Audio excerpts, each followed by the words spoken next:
Okay, hey guys, we're back with Flawless Finance going live with the CEO, episode 21. We did a bit of stuff um, coming out of last week when I was on holiday. Did some videos when I was recording. I hope you guys enjoyed that. But back to the live streaming. We talk about a wide range of topics here.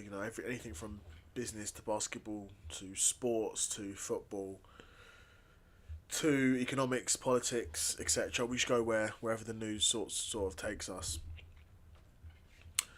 But one thing I did want to kick off with was Kawhi mentioning his new teammates. He says no one stood out to him so far. Now, interesting take from Kawhi. Obviously, I can understand why he would say something like that. I mean, it could be for one or two reasons. It could be maybe genuinely no one's really stood out to him, or potentially it's a matter of he's sort of putting the call out to these guys and saying to these guys, okay, you've joined the Clippers now, you need to step up.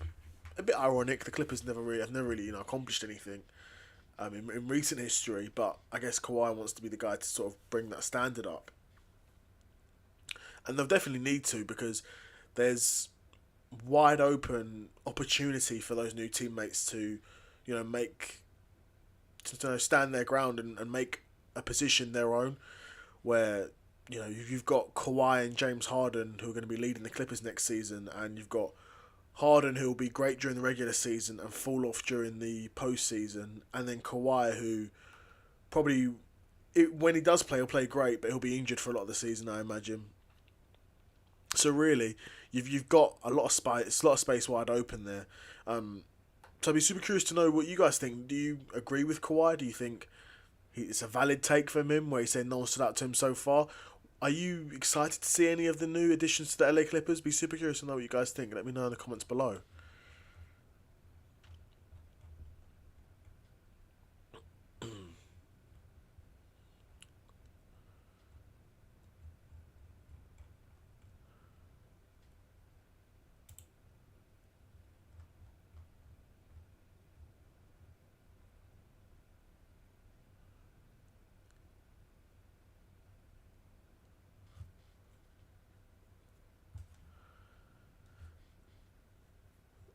Okay, next we've got Bronny James makes his LA Lakers, sort of pre-season debut,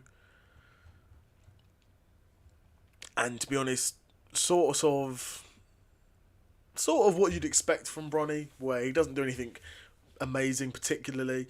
I think one thing that I've really noticed from Bronny early on, and from what I've seen of him in the G League and in the Lakers, offensively he really won't give you much at all. To be honest, in his offensively he probably shouldn't even be on the court, but defensively he's got a really high defensive IQ. During the G League and Summer League, not just G League, Summer League games, I've seen him, demonstrate really high defensive IQ and timing his switches brilliantly, and not letting not letting a spare man sort of, you know, get open essentially. He's switching at the right times, and when he's doing that, he's staying on guys. He's Defense will be the thing that gets Bronny James on the court. I think, without a shadow of a doubt, it won't be his offense. So in his preseason debut, he shot 1 for 6 and only got 2 points. And he got one rebound and an assist. So that scoring, stat, that game stat is awful. I'll be honest, it's awful. In 16 minutes, it's a bit embarrassing, if I'm being honest, considering your last name, and you can just about get one bucket in 16 minutes. Is It's an embarrassment, to be honest. But with that, he got 3 blocks. A guard he's not big. He's not a big guard. He's a 6'3" guard. Getting 3 blocks that is impressive to me. And JJ Redick also recognised that and called Bronny James a really disruptive defender. You're comparing a rookie LeBron James to rookie Bronny James. There's no comparison, because LeBron James from day one could do it all. Bronny James from day one can only defend.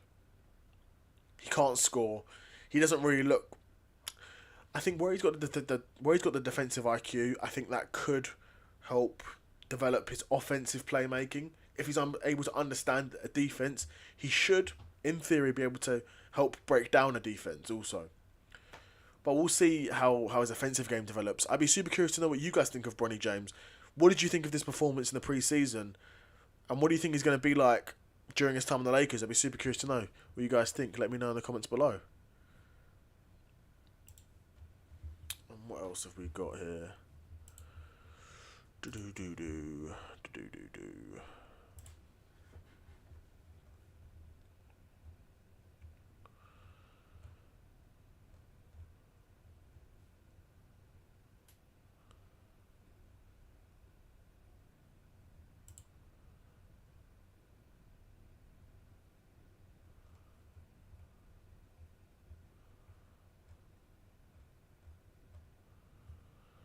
What else have we got here?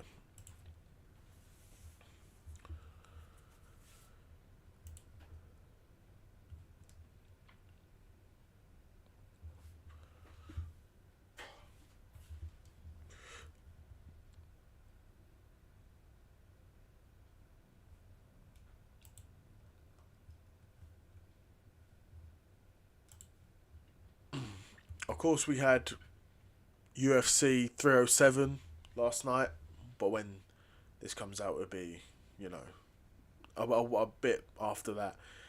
But kicked off the card with Roman Dolidze versus Kevin Holland, which was an interesting fight. I mean, I'm a huge Kevin Holland fan. He's sort of, you know, is the answer to a lot of these fighters, you know, issues around lack of pay. If you're not getting paid enough work, I mean, work is in show up to fights, take opportunities on a short notice, and get on Dana White's good side, and then eventually you'll be getting paid. Because Dana loves that shit. Dana loves guys like that. And then eventually you'll be getting paid. You know, Kevin Holland now, he's coming off, you know, he's just lost to Roman Dolidze. It wasn't, so he's, Kevin Holland's corner stopped it at the end of the first round. So I'm not sure, does that count as a first round stoppage or second round stoppage? Because he didn't come out for the second round, but he essentially got stopped in the first round. Kevin Holland, he started the fight pretty well. He tried to keep his distance, land some leg kicks. But eventually Roman Dolidze, you know, his grappling was too much and too physical for Kevin Holland. He took him down, got to mount and was beating him down. And then Kevin Holland's corner sort of stopped the fight. And it looked like Kevin Holland may have had an injury. I'm hearing it may have been a rib injury, but I'm not 100% sure on that. So Roman Dolidze beats Kevin Holland, which is, you know, really unfortunate. But for Kevin Holland, he's a guy who's nowhere near a title fight, but is getting paid like a ranked fighter, which just goes to show the benefit of being a guy who, you know, takes short notice fights and is a guy who's essentially willing to do business. Is what you need to be. You know, I saw, I'm not sure how accurate this is, and I'm definitely not pocket watching, but Kevin Holland's a 100 and 100 guy. And for a guy who's unranked at, I think he's unranked at middleweight. I'm not sure he's unranked at welterweight, but he's a guy who's nowhere near a title fight. And he's getting paid 100 grand just to show up. And he would have got paid 200 if he beat Roman Dolidze. He didn't, but so he'd just get the 100 grand. So yeah, unfortunate for Kevin Holland. We'll see what's next for him, if he'll go back down to welterweight or if he'll stay at middleweight. I'd be super curious to know what his next move is. I'd be super curious to know what you guys think of Kevin Holland. What did you think of the fight, first of all, between Dolidze and Holland? And what do you think of Kevin Holland as a fighter? I'd be super curious to know what you guys think. Let me know in the comments below.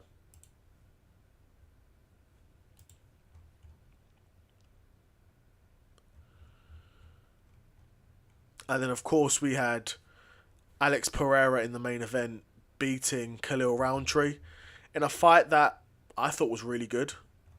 You know, the worry is when you've got two high-level strikers that they almost cancel each other out. Like we had, I mean, so many times before where, you know, a lot of Anderson Silva's fights, some of Izzy's fights as well, where he's just such a high-level striker, it's almost boring because, do you know what I mean? It's almost boring because you're just so good at it, where you're not really going to get caught with anything. Everything you throw is going to land, and you're smart enough to know that you don't really want to overcommit, so the fights are going to be, you know, quote-unquote, quite boring.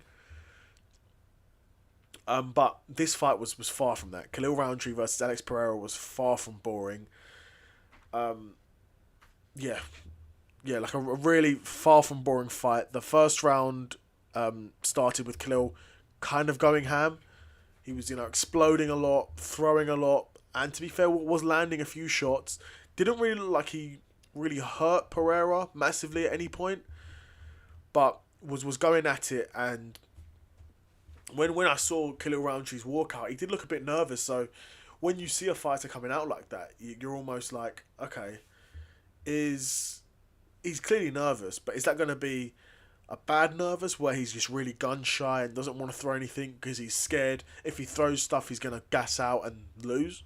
Or is he just going to be nervous and overexcited and just think F it and go for it? That's what he done. He just went for it. So he just, was exploding a lot. First round, landed some shots on Pereira, definitely won the first round. Second round, similar, but Pereira was getting a bit into it a bit more. Going into the third, Khalil Roundtree was probably up 2 rounds going into the third. And then Pereira sort of, just switched it on and felt that the momentum was definitely changing because I think Khalil was probably getting tired from those first 2 rounds, sort of giving it all he's got and trying to push Alex Pereira and push the pace and land those shots. And Khalil was trying to knock Pereira out, but Pereira, he can take a shot. I mean, it's clear that Pereira at light heavyweight can really take a shot because he's taking Khalil Roundtree's some of his best shots. He didn't hit him incredibly clean, I don't think. I never really wobbled him, but was Roundtree was landing some of his better shots on Pereira. And Pereira could just take them. At middleweight, Pereira definitely wasn't able to take as many shots. Again, Pereira was beating guys up at middleweight as well. Don't get it twisted. He was putting beatings on guys at middleweight. But obviously, Izzy knocked him out, and Izzy's not a monstrous puncher. Quite a big kicker, but not a monstrous puncher. And Izzy knocked out Pereira at middleweight. But yeah, Pereira had a great performance, and the third round, started to take over, and I believe stopped him in the fourth round, and just beat the brakes off of Khalil Roundtree. And there's pictures of Roundtree after this fight. I won't even put it on the screen. His face got butchered. Eyes swole shut. Eye cut, swole shut. Nose, blood everywhere. Absolutely destroyed. It sucks. I would not want to be Khalil Roundtree at this moment. But again, Roundtree lost this fight, but his stock has really risen with this fight because Roundtree coming into this fight was coming off a suspension, coming off a bit of a layoff, coming off a suspension, an 8th ranked fighter. To be honest, shouldn't have had this fight. To be honest, it should have been Ankalaev who fought Pereira next, but it stylistically was a great fight. So Roundtree faces Pereira, and then Pereira beats him eventually. But Roundtree, his stock's risen with this performance because he's shown that he's a warrior. Now Roundtree's next fight, he's main event to the pay-per-view now and put on a great performance. Roundtree, people will want to watch a Khalil Roundtree fight now. Khalil Roundtree could quite easily main event a fight night or one of these Abu Dhabi cards now because he's been at that sort of level, if that makes sense. But a fight that I really enjoyed, some of the punches that some of the strikes that Pereira was landing, these hooks, and then the body shots and the knees are insane. Absolutely insane.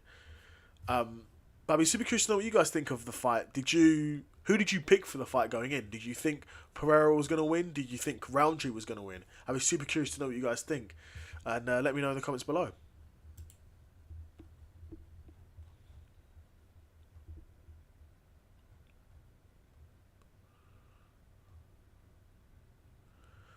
What else have we got next? What else have we got next? Yeah, I think that'll be it from me, guys. Thanks for watching, and I'll see you on the next one. Take care. Bye.